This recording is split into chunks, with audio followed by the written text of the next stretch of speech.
Jokowi mulai risih dikaitkan koalisi Prabowo bagai kena petir di siang bolong, ditulis oleh Syardi di siwar.com. Sebelum kita lanjut, jangan lupa subscribe dan nyalakan loncengnya agar Anda menjadi yang pertama mendapatkan informasi dari jurnal terupdate. Semua ini bermula dari Partai Golkar dan PAN yang akhirnya memutuskan mendukung Prabowo sebagai capres di Pilpres 2024. Dengan mendapatkan tambahan kekuatan besar dari PAN dan Golkar, tentu saja Prabowo bahagia bukan main, ditambah lagi dengan hasil survei yang sekarang ini berpihak ke dia. Kita bisa membayangkan Prabowo mulai bermimpi jadi presiden. Tapi ada satu blunder yang dibuat oleh kubu sebelah, dan ini lagi-lagi karena nama Jokowi kembali dicatut. Ini diketahui dari ucapan adik Prabowo, yaitu Hashim Joyo Hadikusumo, yang bercerita soal rencana Golkar akan mendukung Prabowo di Pilpres. Di situ dikatakan bahwa Prabowo sempat menerima kunjungan dari Erlangga Hartarto beberapa pekan lalu. Lalu dia bilang rencana dukungan dari PAN dan Golkar kepada Prabowo bahkan sudah mendapat restu Presiden Jokowi. Satu orang mengucapkan ini akhirnya jadi efek domino yang dipercaya sebagian orang. Berbagai narasi, opini, dan pendapat dari pengamat secara halus maupun frontal menganggap Jokowi lebih memilih Prabowo ketimbang Ganjar. Untuk kesekian kalinya Jokowi dibenturkan dengan PDIP karena narasi ini mau tak mau harus disimpulkan bahwa Jokowi membangkang terhadap PDIP. Ujungnya sangat jelas, yaitu merusak PDIP melalui narasi bahwa Jokowi tidak sejalan lagi dengan PDIP. Hasilnya orang-orang akan berpikir era kejayaan PDIP akan berakhir. Ganjar akan kalah di Pilpres karena jari telunjuk Jokowi mengarah ke Prabowo. Jokowi sampai harus memberikan klarifikasi secara resmi. Dia membantah ikut campur soal keputusan PAN dan Golkar mendukung Prabowo. Jokowi menegaskan urusan koalisi dan dukungan capres-cawapres adalah urusan partai politik masing-masing. Jokowi bahkan bilang PAN dan Golkar juga tidak berkomunikasi dengan dia. Artinya Jokowi tidak tahu apapun soal manuver kedua partai ini mendukung Prabowo. Jadi, kenapa adik Prabowo berani bilang dukungan dari dua partai ini mendapat restu dari Jokowi? Jokowi saja tidak tahu dan tidak ada komunikasi. Intinya, Jokowi itu bukan ketua parpol, jadi urusan koalisi adalah urusan parpol yang bersangkutan. Seolah Jokowi mau bilang jangan dikit-dikit kaitkan dia dengan manuver apapun. Ternyata bantahan dari Jokowi ini menjadi petir di siang bolong. Selama ini Jokowi tidak begitu peduli jika ada narasi Prabowo dekat dengan dia, atau dia mendukung Jokowi, atau ada baliho dia bersama Prabowo. Jokowi tidak memberikan banyak komentar. Tapi untuk isu Golkar dan PAN dukung Prabowo, Jokowi langsung membantah. Mungkin Jokowi sudah cukup risih dengan spekulasi murahan yang beredar sekarang ini. Namanya terus dipakai untuk kepentingan politik. Apa-apa selalu ada nama Jokowi. Bantahan dari Jokowi adalah pesan telak untuk kubu sebelah. Sampai-sampai Prabowo ikut memberikan kejelasan. Prabowo bilang Jokowi tidak mendikte atau melarang siapapun untuk menentukan langkah dalam di pemilu 2024. Zulkifli Hasan juga ikut berkomentar. Dia bilang tidak ada arahan dari Presiden Jokowi di balik keputusan PAN mendukung ke Prabowo. Keputusan itu diambil secara bersama-sama. Jadi pertanyaannya kenapa Hashim bisa berbicara soal restu Jokowi? Aneh.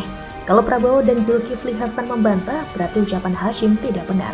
Jokowi tegas mengatakan dia tidak mendikte parpol manapun. Jadi jangan bawa-bawa nama dia untuk tujuan politik tertentu. Akhir kata bantahan dari Jokowi membuyarkan euforia koalisi yang baru terbentuk. Saya rasa Jokowi harus lebih tegas lagi mengatakan tidak, supaya orang-orang makin yakin kalau selama ini kubu Prabowo hanya kegeeran merasa didukung Jokowi. Hanya Jokowi yang bisa memutuskan rantai ini. Bagaimana menurut Anda? Posisi Anies udah gawat, Demokrat dan PKS berontak, Nasdem mulai nyesal, ditulis oleh Syardi di siwar.com. Sebelum kita lanjut, jangan lupa subscribe dan nyalakan loncengnya agar Anda menjadi yang pertama mendapatkan informasi dari jurnal terupdate. Ketika Yeni Wahid menjadi salah satu nama yang cocok dipasangkan dengan Anies di Pilpres, Demokrat langsung naik darah. Sebenarnya ada satu cerita yang baru saja diketahui. Yeni mengatakan bahwa Surya Paloh bilang dia sudah memenuhi syarat sebagai bakal cawapres Anies. Statement Surya Paloh itu di tahun 2022. Artinya nama Yeni Wahid sudah masuk radar cawapres sejak tahun itu. Dengan respon penolakan dari Yeni Wahid, Nasdem terpojok dan terjepit. Keinginan mereka untuk mendapatkan cawapres dari non-partai makin tidak terjangkau.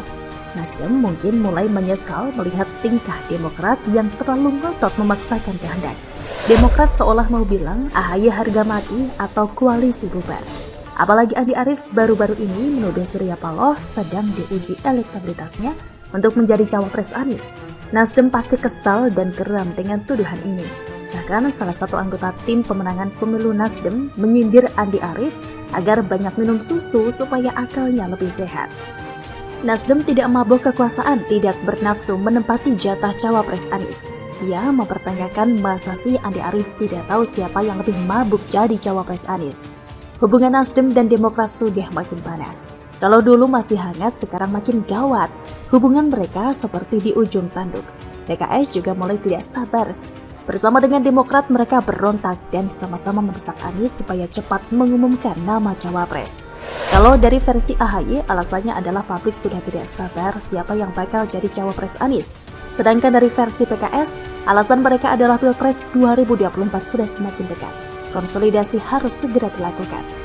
Dua partai sepakat nama cawapres harus diumumkan. Artinya Nasdem kalah 2-1. Alasan Demokrat dan PKS memang ada benarnya, tapi kalau dipikir lebih jauh lagi, ada nada ancaman terhadap Nasdem. AHY makin lama makin tidak tenang. Ia bahkan mengatakan yang mahal dalam kehidupan itu adalah kejelasan dan kepastian.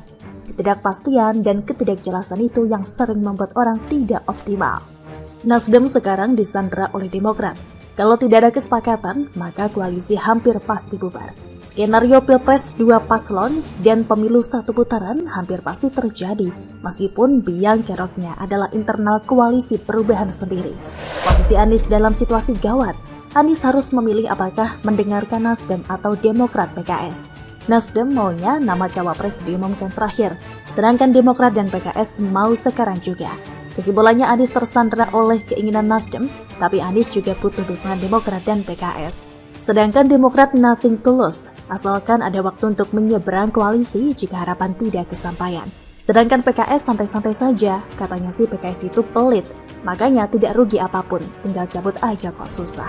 Bagaimana menurut Anda?